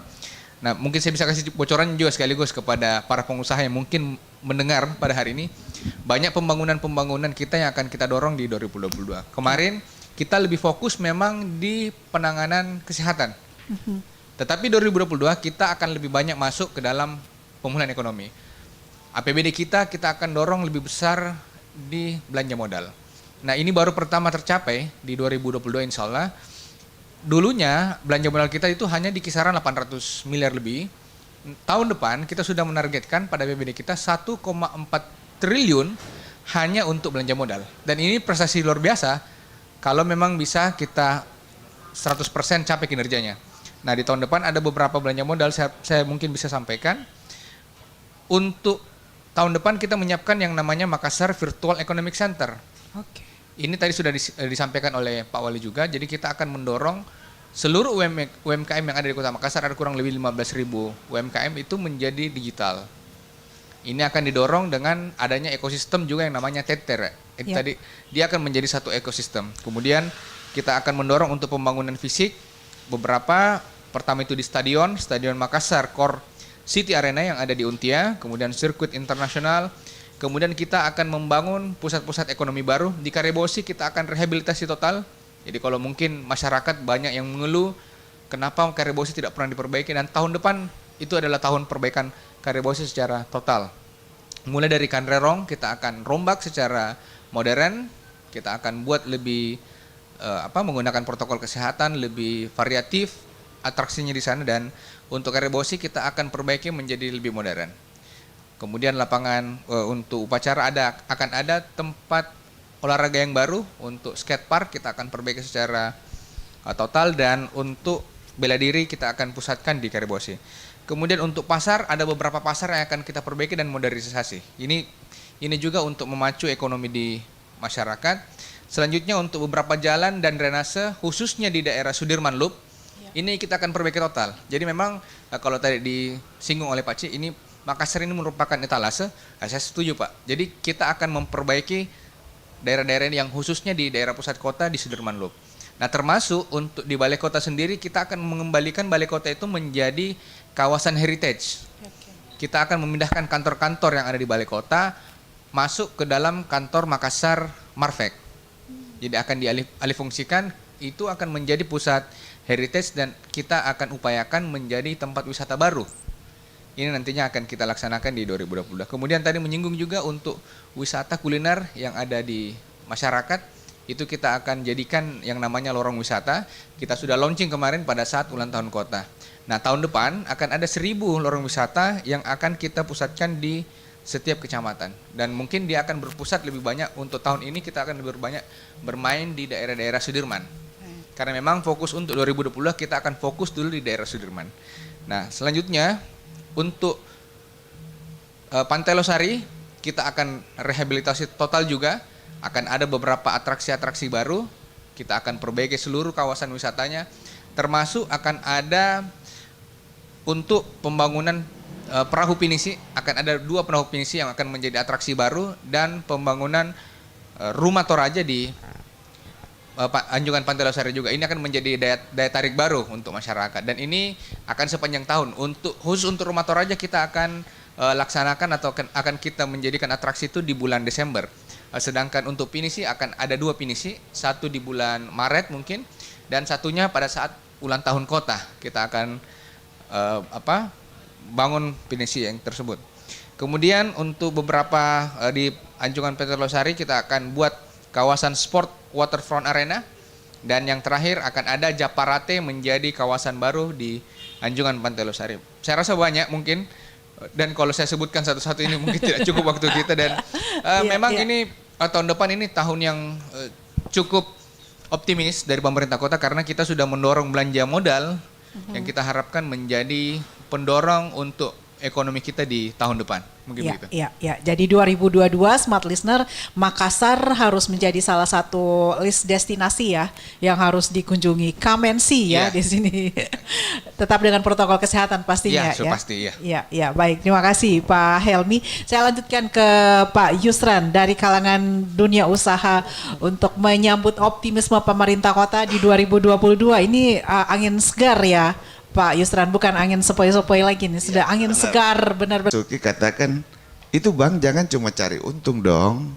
Dalam kondisi begini, ayo kita sama-sama. Apa sektor yang perlu kita dorong seperti itu.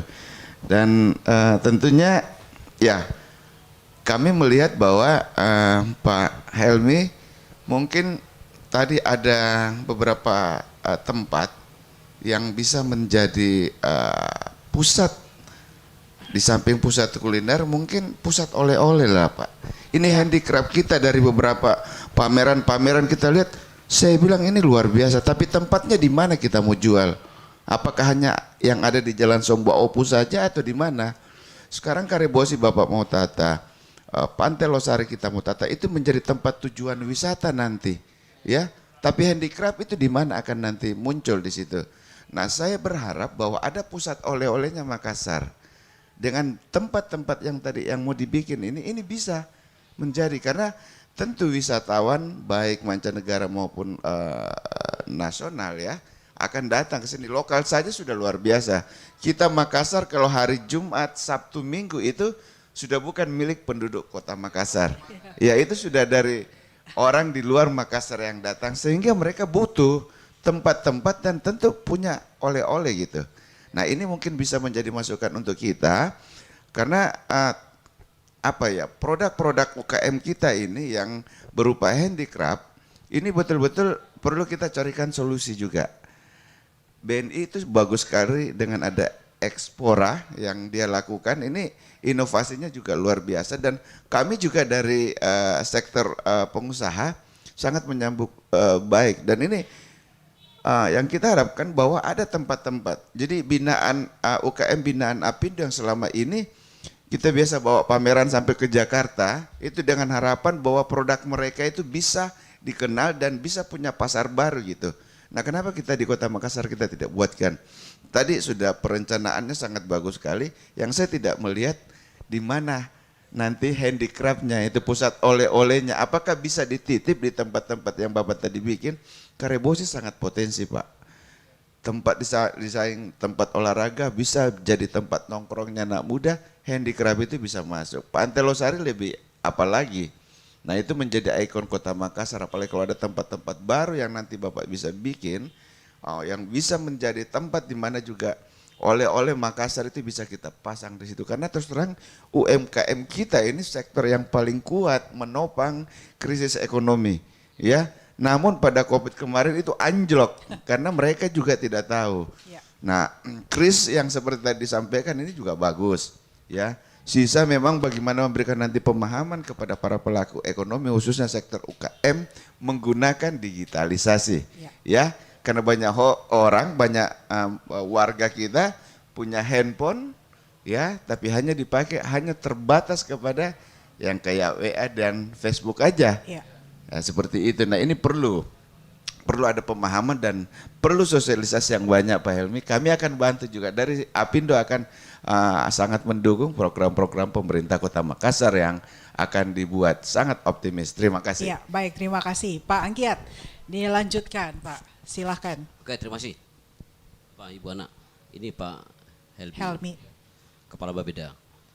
Kalau Bapak kita flashback data Bank Indonesia sebelum pandemi yang disajikan oleh Bank Indonesia bahwa kontribusi nomor 2 terbesar pemasok PAD itu adalah PAD. dari pajak hotel restoran. Kontribusi yang menggerakkan ekonomi daripada Makassar adalah jasa makan minum, Ya. gitu, dan event. Maksud saya gini Pak Helmi, bisakah Bapak dorong anggaran juga dominan ke anggaran pariwisata gitu Pak, agar ini Dinas Pariwisata Makassar menstimulus pikirannya, agendanya membuat kegiatan yang lebih banyak di Makassar. Gak usah jauh-jauh lah Mbak Ana.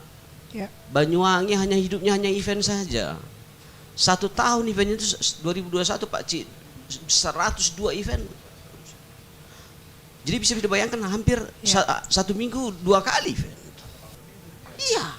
Tapi kan sebelum COVID itu sempat terjadi juga di Makassar untuk MAIS. Itu maksudnya gini, itu mais sifatnya Makassar itu hanya mais dari blessing saja. Kenapa Ya. saya bilang blessing? Hanya kegiatan pemerintah. Pemerintah saja. Tetapi kegiatan yang sifatnya datang dari luar yang menikmati itu event belum jelas. Tetapi yang sifatnya adalah meeting atau karena ketersediaan fasilitas dan flight penerbangan seperti Pak Ci bilang bahwa Makassar menjadi hub, itu yang saya bilang blessing buat posisi. Tapi dalam kapasitas untuk men-trigger orang untuk datang seperti gaya Banyuwangi, ini kita belum. Begitu belum. Kemarin waktu eranya Pak Wali pertama, Pak Dadi, memang itu udah muncul. Nah harapan kita, ini kan nih Pak Helmi itu orang-orang milenial nih. 17 tahun kayaknya. Ya, 17 tahun ya, milenial nih. Ayo kita buat lagi. 2022 itu harus didorong ini. Itu harus didorong agar ini semakin banyak orang datang ke Makassar, semakin banyak orang nginap, semakin banyak makan minum, semakin banyak PAD. Nah, bila perlu ini Pak Helmi buat sebuah aturan bahwa dilarang dinas membuat kegiatan di dalam kantor sendiri. Nah, ini agak terbalik. Nah, ini bukan agak sedikit bukan karena subjektif, tidak Pak. Iya, kalau dibuat kegiatan semua didorong daripada hotel restoran, ekonomi bergerak, petani bergerak, peternak bergerak, semua bergerak. Pada akhirnya ekonomi bergerak dan PAD masuk. Bukan karena saya bisa ketua PHRI Pak. Bapak buat larangan itu, jangan rapat di dalam hotel, jangan rapat di dalam kantor, dorong di hotel restoran, supaya ekonomi bergerak. Karena Bana, lihat sebuah daerah, sederhana melihat struktur pertumbuhan ekonominya. Lihat aja okupansi hotelnya. Kalau okupansi sebuah okupansi hotel di daerah bagus, ekonomi bergerak. Tapi kalau di okupansinya adalah loyo, ekonomi loyo. Itu saja. Nah, bagaimana kata kuncinya untuk bergerak okupansi? Buat event. Dorong kegiatan di hotel. Hidup Makassar, bergerak Makassar. Terima kasih, Pak Helmi. Ya, larang dinas buat rapat di dalam kantornya, dorong ke hotel. Ya, terima kasih. Noted ya Pak Helmi. Kita break dulu Pak, sebentar ya. Nanti Pak Helmi bisa ada waktu lagi untuk menanggapi. Silakan teman-teman untuk break, kita akan kembali lagi. Smart Listener masih tetap di Indonesia Sepekan. Indonesia Sepekan kembali lagi ke ruang dengar Anda, masih disiarkan secara langsung dari mezanin lobi Hotel Golden Tulip Esensial Kota Makassar untuk Anda di seluruh jaringan Smart FM Network di mana saja berada dan juga yang sedang menyaksikan melalui kanal YouTube Smart FM Network. Tadi sebelum break sudah disampaikan oleh Pak Anggiat ya bagaimana pemerintah ini harus kembali mendorong event-event pariwisata ya untuk bisa menarik masyarakat di luar kota Makassar atau Sulsel untuk bisa berkunjung ke kota Makassar, dan harusnya porsi anggarannya juga banyak diarahkan ke situ ya, ke sektor pariwisata ya. Pak Helmi mau menanggapi, silakan. Iya, jadi memang kan tadi saya sudah sampaikan, tidak semua saya jelaskan detail karena kalau saya jelaskan panjang lebar, butuh waktu khusus mungkin. pariwisata nih. Iya. Jadi saya jawab mungkin jawabannya Pak Anggiat dan dari Apindo.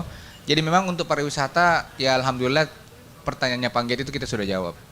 Anggaran untuk pariwisata kita sudah double Pak Giat. Tahun depan itu di kisaran 50 miliar. Wow. Itu baru untuk pariwisata saja. Kemudian untuk beberapa event internasional kita sudah siapkan. Ada 3 forum internasional yang kita laksanakan di tahun 2022.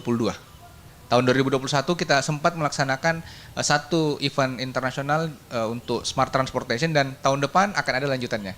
Dan salah satu yang event internasional yang kita targetkan tahun depan terbentuknya Forum Investasi Internasional yang insya Allah akan dinaungi di bawah Kementerian Pak Erick Thohir, Kementerian BUMN. Iya, itu salah satunya. Mudah-mudahan itu bisa terlaksana di semester pertama sebelum bulan puasa. Ini Ya. kita targetkan supaya oke. bisa meningkatkan lonjakan okupansi di hotel dan menjawab kebutuhan di teman-teman di industri pariwisata. Yang kedua, untuk event-event lokal, kita sudah menyiapkan beberapa event lokal. Setiap bulan akan ada event yang dilaksanakan oleh Dinas Pariwisata dan dibantu SKPD-SKPD lain. Nah, salah satunya di pariwisata, ketahanan pangan, dan ada juga di Dinas Pemuda Olahraga. Ya, ini banyak event-event yang sifatnya untuk pemuda, kemudian untuk beberapa UMKM, dan Dinas Koperasi, dan beberapa pelaku-pelaku ekonomi lain yang untuk 2022. Jadi itu mudah-mudahan bisa menjawab Ya. kebutuhan kita untuk 2022. Nah, terakhir Ya, untuk handicraft untuk ya. handicraft, kita sudah menyiapkan sebenarnya lokasi di kisaran jalan Taman Macan, mohon maaf. Di Taman Macan kita akan siapkan gedung baru yang memusatkan UMKM kita. Ya. Akan ada gedung di sana yang akan kita bangun juga di 2022, dan itu kita targetkan selesai sebelum bulan 10. Ya. Ini menjadi lokasi baru dan akan menjadi kantong ekonomi baru untuk di 2022. Nah, terakhir mungkin saya juga akan menyampaikan ada satu proyek luar biasa yang nanti kita akan laksanakan di tahun 2022 dan kita akan segera tender untuk pengolahan sampah berbasis pengolahan sampah untuk elektrik. Ya. Jadi sampahnya diolah, kemudian nanti akan mengeluarkan energi listrik. Ini kita akan gunakan investasi menggunakan pihak luar, dan harapannya investasinya jangka panjang sampai dengan 10 tahun yang akan datang untuk di daerah Manggala. Ya. Ini kita harapkan nilai investasinya itu di angka 1 sampai 2 triliun tahun depan. Dan itu mungkin terakhir yang untuk tahun depan, karena sudah ada perubahan tentang Undang-Undang 23, pemerintah Kota Makassar sudah bersiap untuk menghadapi yang namanya OSS. Kita sudah menyiapkan infrastruktur yang berkaitan itu, dan harapannya dengan adanya OSS yang diterapkan oleh pemerintah pusat ini semakin mendorong para pengusaha kita semakin proaktif dan muncul banyak usaha-usaha baru nanti di Kota Makassar. Ya, Mungkin baik. Terima kasih Pak Helmi Budiman. Prof, ini sesi terakhir ya, Prof, yang akan merangkum semuanya. 2022 ya, harusnya bouncing back together ya, bouncing back stronger ya di 2022. Silakan, Prof. Ya, terima kasih Bu Mana ya, smart listener dan rekan-rekan panelis. Jadi apa yang disampaikan tadi oleh para panelis yang komplit nih ya. Ya. Ada dari otoritas, ada daripada pemerintah daerah, ya kan Pak, ada pelaku ekonomi, ya beliau. Jadi kita sudah ada gambaran bahwa memang hampir semua pelaku ekonomi yang kita sebutkan tadi itu, yang menggerakkan ekonomi Sulawesi Selatan dan Makassar itu, sebenarnya sudah mulai bersatu, Pak. Bukan melawan menurut saya, untuk menyelesaikan masalah apa yang dihadapi. Itu yang menurut saya paling bagus. Dan memang kembali lagi peran daripada pemerintah daerah dan pemerintah provinsi khususnya Pemkot itu harus mengambil tongkat untuk memberi keyakinan, dan akhirnya pelaku semuanya itu trust, percaya. Sehingga berapa program-program pemerintah daerah atau Pemkot itu memang harus tersosialisasi dengan baik, Pak. Jangan sampai hanya sampai di pertemuan di sini. Sehingga itu memang harus selalu dipublish lah kira-kira. Ya, itulah mungkin memanfaatkan perlu website ya untuk bisa dimanfaatkan baik website provinsi maupun kabupaten kota. Karena berapa program-program pemerintah itu terutama perspektif tentang belanja anggaran ya, terutama per sektor, itu memang harus mulai terbaca oleh para pelaku ekonomi dan termasuk perbankan.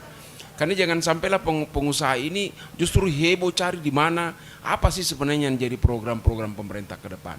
Nah, apa yang Bapak sampaikan tadi dengan beberapa program besar, ya baik yang sifatnya primer, kemudian sekunder, tersier, kan kota ini basisnya adalah sekunder dan tersier Pak ya. Mungkin primer kita tidak bisa terlalu harapkan ya. Sektor tradable goods itu mungkin janganlah Makassar. Ya, tapi kok Sulawesi Selatan harus karena basisnya pertanian. Tapi khusus di kita memang tersier ini harus jadi fokus. Karena kalau perekonomian Makassar ini kan jelas sekali modalnya itu yang menggerakkan satu itu kan sektor perdagangan besar kecil. Mobil dan semuanya itu besar hampir 34% Pak. Ya kan? Kemudian ada industri pengolahan. Industri pengolahan harus lagi diurai. Siapa pelakunya itu? Apakah di situ termasuk usaha kecil? Ternyata kan urusan menengah ke atas. Kemudian ada lagi konstruksi. Nah, ini yang sebenarnya salah satu sektor yang melibatkan banyak pihak masyarakat, Pak. Sehingga anggaran-anggaran itu kalau bisa sedikit mendukung itu, ya. Dan yang terakhir itu juga adalah sektor jasa pendidikan kesehatan. Itu juga harus jadi, Pak. Nah, yang makan minum itu ada bagian persoalan-persoalan yang membumi sebenarnya. Nah, sehingga kebijakan itu memang ke situ. Jadi masyarakat dan seluruh pelaku ekonomi membaca bahwa antara anggaran dengan sektor ekonomi potensial itu ada relevansi. Nah, kalau begitu, kan nanti para pengusaha itu akan membaca itu mau kemana ini, apa yang kita bisa perankan. Nah, keterbukaan daripada OPD masing-masing yang mendrive itu program, itu harus menyertakan para pihak itu untuk menerangkan di mana value edit yang bisa didapatkan dari situ. Nah, kemudian para pengusaha saya pikir itu mereka pasti haus, Pak. Ya, nah, yang paling penting salah satu yang kita unggulkan sekarang kan pertumbuhan ekonomi baru, yaitu adalah pariwisata. Makassar di mana saja saya pikir sudah orang kenal ini adalah daerah wisata pada dasarnya. Wisatanya banyak, ya dulu wisata pantai misalnya, sekarang wisata kota. Nah, apa yang direncanakan pembangunannya di beberapa titik-titik itu saya pikir memang satu hal yang sangat prinsip. Dan memang harus ada lembaga komplemennya yang seperti Bapak tadi, ya ada industri handicraft itu harus dukung. Terus terang saya juga agak kritik sedikit, Pak. Saya biasa dulu di Jakarta, kalau balik ke sini handicraft kita ada kan, saya tidak usah sebut produk-produk, mahal sekali, Pak. Ini juga salah satu hal yang perlu diperhatikan oleh, tidak tahu lah siapa tanggung jawab, Dinas Perdagangan mungkin. Jangan juga memanfaatkan kesempatan daripada kesempitan. Akhirnya apa? Saya takut kalau lapor sama teman saya ke Makassar, tolong beli ini. Aduh, langsung pusing kepala saya kan, karena harganya terlalu mahal, tidak standar. Ah, jadi kita jangan juga memanfaatkan kesempatan itu. Ya perlu ada mungkin regulasi. Oke, handicraft dibangun, tetapi kalau bisa kenapa tidak murah, tetapi banyak. Atau bisalah tidak usah murah, rata-rata dikomparasi dengan harga di Bali dan sebagainya. Ini terus terang Pak mahal, Pak. Kuenya aja luar biasa mahalnya. Jadi jalan kotek saya itu, aduh kok kenapa bisa mahal begitu? Ya apalagi kalau misalnya enggak enak juga saya cetak produk ini ya. Tapi begitulah yang saya rasa, Pak. Nah, kemudian bagaimana selanjutnya siapa yang berperan setelah pemerintah? Itu adalah pengusaha. Pengusaha secara otodidak, Pak, akan cerdas membaca perubahan zaman anggaran daripada pemerintah itu. Ya kan? Meskipun pengusaha sendiri itu, Pak, jangan Bapak percaya mereka tergantung dari proyek. Enggak, Pak. Orang Sulawesi Selatan ini, Pak, modal dasar untuk investasinya, usahanya itu lebih besar daripada yang diharap dari bank, Pak. Atau apalagi dari pemerintah. Agak luar biasa memang pengusaha-pengusaha. Jadi dari survei, pengusaha kita itu selalu punya saving, Pak. Dengan berbagai cara, karena ada hubungan keluarga dan sebagainya. Dia bisa saling pinjam-meminjam. Rasa keratan jiwa dagang orang Sulawesi Selatan itu ada menurut saya. Nah, itu juga modal dasar daripada kenapa pengusaha Sulawesi Selatan itu tidak terlalu terhempas di ada krisis. Itu juga satu modal besar, Pak, ya. Dan masyarakat kita itu kalau lihat dari survei BI itu masih ada nilai simpanan, Pak. Selain belanja, bayar kredit, masih ada savingnya tuh, Pak. Ya, jadi Sulawesi Selatan dikatakan boros. Saya dari survei dari Bank Indonesia selalu ada saving, Pak. Nah, saving itulah yang mendorong bagaimana simpan di bank. Nah, bank ini harus juga menyikapi perilaku masyarakat ini supaya jangan terlalu berpikir kembali lagi, Pak. Jangan terlalu bisnis oriented. Bisnis oriented itu tuh boleh, tetapi normal lah. Dalam kondisi begini ada satu kewajiban tanggung jawab moral untuk membantu. Nah, disitulah peran daripada Pemda untuk menyampaikan sektor-sektor UKM mana yang kira-kira bisa betul-betul di dropping dana. Dan beberapa bank di Sulawesi Selatan ini saya pikir melalui dana kur sudah terbaca. Dana kur Sulawesi Selatan ini hampir 10 triliun lebih, Pak. Makassar ini paling terbesar. Artinya banyak pengusaha kita itu sebenarnya butuh dana, butuh kredit meskipun punya modal sendiri. Ya, tetapi di situ mereka ini memang harus bank-bank, teman-teman bank ini harus betul-betul merasa yakin karena uang yang dikelola juga bukan dia, Pak. Bukan uang nenek moyang dia juga masalahnya kan. Itu uang rakyat juga. Nah, kalau di sini tidak dibayar, dia tidak bisa bayar ke sananya kan. Jadi ini memang kita harus penuh pengertian. Dan yang terakhir, saya pikir otoritas memang. Otoritas OJK dan Bank Indonesia untuk menggerakkan sektor keuangan ini memang harus kuat, Pak. BI dengan makroprudensial polisinya, kemudian OJK dengan mikroprudensial polisinya, betul-betul harus selalu mengingatkan. Dan bahkan kalau perlu, ya selalu bahkan bisa saja kerjasama Bapeda dengan OJK dan BI, melahirkan suatu informasi sektor unggulan mana yang kira-kira mempunyai prospek yang bisa diambil oleh pengusaha menjadi sumber penggerak daripada ekonomi. Jadi memang sinergi yang kita harus bangun, sinergi, kolaborasi, kompetitif. Saya termasuk aliran bukan kompetisi, Pak. Saya kompetitif, Pak. Bersaing tapi kita bersama hidup. Bukan bersaing ada yang mati, bukan berbahaya, Pak. Itulah kira-kira barangkali demikian, dan saya percaya bahwa tahun 2022 dengan prospek begini ekonomi Amin. Terima kasih banyak Pak. Prof. Marzuki luar biasa ya untuk Indonesia Sepekan hari ini. Memang 2 jam belum cukup ya. Ini masih akan dilanjutkan setelah ini. Tapi Smart Listener, waktu kita sudah selesai. Terima kasih sekali lagi Prof.